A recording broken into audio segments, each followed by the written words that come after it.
English का board exam and इस video में मैं तुम लोगों को अपडेट देने वाली हूँ कि मेरा कितना सिलेबस कंप्लीट हो गया है और कितना सिलेबस बाकी है जो मेरे को आज रात में कंप्लीट करना है, क्योंकि इंग्लिश मुझे अच्छे से करके आनी है भाई साहब। इंग्लिश में मैं कुछ भी छोड़ के नहीं जाने वाली हूँ, क्योंकि इंग्लिश एक लास्ट ऐसा सब्जेक्ट है जो बहुत अच्छे से हम स्कोर कर सकते हैं, इसमें इजीली स्कोर कर सकते हैं। तो बस इसमें मुझे अच्छे से पढ़ना है। मैंने ऑलरेडी बहुत कुछ पढ़ लिया है बट स्टिल अभी बहुत कुछ रहता है, तो अभी मैं आपको बताती हूँ कि मैंने कितना पढ़ लिया है, क्योंकि आप लोगों में से बहुत सारे लोगों ने बोला था कि आपको अपडेट जाननी है कि मेरा सिलेबस कितना कंप्लीट हो चुका है। So here I am sharing. तो सबसे पहले हम फ्लेमिंगो की बात करेंगे, क्योंकि विस्तास मेरी नहीं हुई है अभी। विस्तास में मैंने स्टार्टिंग के 2-3 चैप्टर्स मेरे हो चुके हैं, लेकिन जो लास्ट के कुछ चैप्टर्स हैं, I guess 2 chapters, on the face of it and memories of childhood, ये 2 चैप्टर्स अभी रह गए हैं, तो ये मेरे को आज रात में कंप्लीट करने होंगे। बाकी मेरा हो चुका है, एक आध चैप्टर का रिवीजन रह गया है। तो विस्तास की अभी हम बात नहीं करेंगे, फ्लेमिंगो की बात करेंगे, क्योंकि ये मेरी कंप्लीट हो चुकी है। देखो, सबसे पहले ना, कल तो मैंने थोड़ा बहुत ही पढ़ा था बट आज सुबह से मैं अच्छे से पढ़ रही थी। तो सबसे पहले तो पोइट्री वाला सेशन मैंने कंप्लीट कर लिया है। तो पोएट्री सेशन जो था, मतलब ऑलमोस्ट मैंने ज़्यादातर सिलेबस डियर सर से कंप्लीट करा है, क्योंकि बहुत सारे लोगों ने सजेस्ट किया था कि भाई डियर सर बेस्ट है।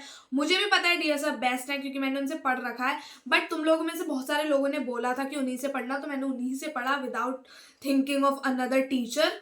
तो सबसे पहले तो ये वाला सेशन कंप्लीट करा। 5 पोएम है मेरी, तो मैंने सब कंप्लीट कर ली थी। तो ये पोएम्स मैंने कर ली हैं, मैंने इनके पोएट्स नेम भी याद कर लिए हैं, बस याद रहे। फिर से रिवाइज कर लूंगी कल भी एग्जाम जाने से पहले, मतलब सेंटर जाने से पहले कर लूंगी फिर से रिवाइज, बट याद हो चुके हैं मेरे को। सारी पोएम्स की मैंने थीम पढ़ ली है कि क्या क्या है, मतलब सेंट्रल आइडिया जो होते हैं वो मैंने पढ़ ली है, क्योंकि बहुत इंपॉर्टेंट होते हैं, उनसे क्वेश्चन बन जाता है।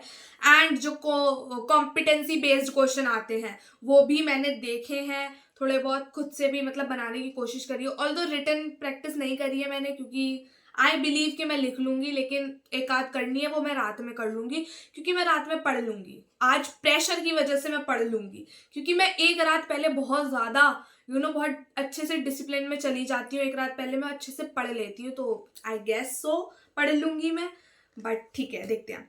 तो इसका तो मेरा सारा पोएट वाला जो पोएट्री वाला सेक्शन है वो हो चुका है, और जो प्रोज है, जो मतलब चैप्टर्स हैं हमारे, वो भी मैंने सारे पढ़ लिए हैं। लेकिन बस इसमें एक चैप्टर है जो मेरी समझ से बाहर है, पोएट्स एंड पैनकेक्स। भाई साहब, ये चैप्टर ही नहीं समझ में आता है क्या है इसका। एक तो कोई भाई बहुत ही इलॉजिकल चैप्टर है, ये कुछ नहीं समझ में आता है, कहाँ से उठा के कहाँ चला जाता है, कब स्टार्ट होके कब खत्म हो जाता है। बहुत ही वाहियात सा चैप्टर है ये पोएट्स एंड पैनकेक्स। तो ये मैंने ऐसे ही पढ़ लिया है। अगर इससे कोई क्वेश्चन आता है चॉइस में, तो ये तो मैं पक्का छोड़ के आने वाली हूँ ये वाला, क्योंकि ये भाई बहुत ही इलॉजिकल चैप्टर है। बाकी मैंने पढ़ लिए हैं चैप्टर्स, अच्छे से पढ़ लिए हैं। बस कितना समझ में आता है मेरे वो ठीक है, बट आएगा समझ में। तो मेरे सारे चैप्टर्स आ गए हैं, तो मैं बना के तो लिख दूंगी अच्छे से। तो ये हो गया है। एंड विस्तास नहीं हुई है मेरी, मतलब अभी भी बचे हैं, उसमें 2 चैप्टर्स हैं जो बिल्कुल नहीं आते मुझे, वो मेरे को आज रात में करने। एंड राइटिंग सेक्शन में मैं बताती हूँ मेरा कितना हो चुका है। मेरा नोटिस राइटिंग हो चुकी है, क्योंकि नोटिस राइटिंग, देखो मैं अब तुम्हें बताऊँ, राइटिंग सेक्शन में मुझे सब आता है, सब आता है। बस एक बार फॉर्मेट देखना है, मैं फॉर्मेट देख लूँ तो अपने आप बना के लिख लेती हूँ। तभी तो मैं बोलती हूँ इंग्लिश इज माई फेवरेट, क्योंकि मैं बना के लिखने में एक्सपर्ट हूँ। तो हो जाएगा मेरे से। तो रात में मैं क्या करूंगी, जो मेरे चैप्टर विस्तास के रह गए हैं वो मैं पढ़ूंगी, उनको मतलब उनकी एक्सप्लेनेशन वीडियो देखूंगी, एंड राइटिंग सेक्शन के सारे फॉर्मेट्स देखूंगी। सुबह पर नहीं डालूंगी, क्योंकि फिर अगर मैं सुबह भूल गई तो हो जाएगा काम। तो मैं आज रात में ही वो करके विस्तास एक बार रिवाइज कर लूंगी, एंड राइटिंग सेक्शन वाला सारा फॉर्मेट देख लूंगी, एंड सुबह उठ के सारा सिलेबस रिवाइज कर लूंगी। मतलब सारा ऐसे भी नहीं, बट समरी वाइज पढ़ लूंगी, चैट जीपीटी से पढ़ लूंगी, क्योंकि भाई लास्ट मिनट सेवियर तो चैट जीपीटी ही है। बाकी एग्जाम कैसा जाता है वो तो आपको कल रिव्यू वीडियो में पता चल जाएगा। बस प्रे करो कि सब लोगों का एग्जाम अच्छे से चला जाए। एंड तुम लोग भी बता सकते हो कमेंट्स में कि तुम लोग का कितना सिलेबस हो चुका है, कितनी बार रिवीजन भी हो चुका है तुम लोगों का। तो सब कुछ बताओ कमेंट्स में, और ऑल द बेस्ट एक दूसरे को जरूर विश करो। So yeah bye bye, subscribe for more.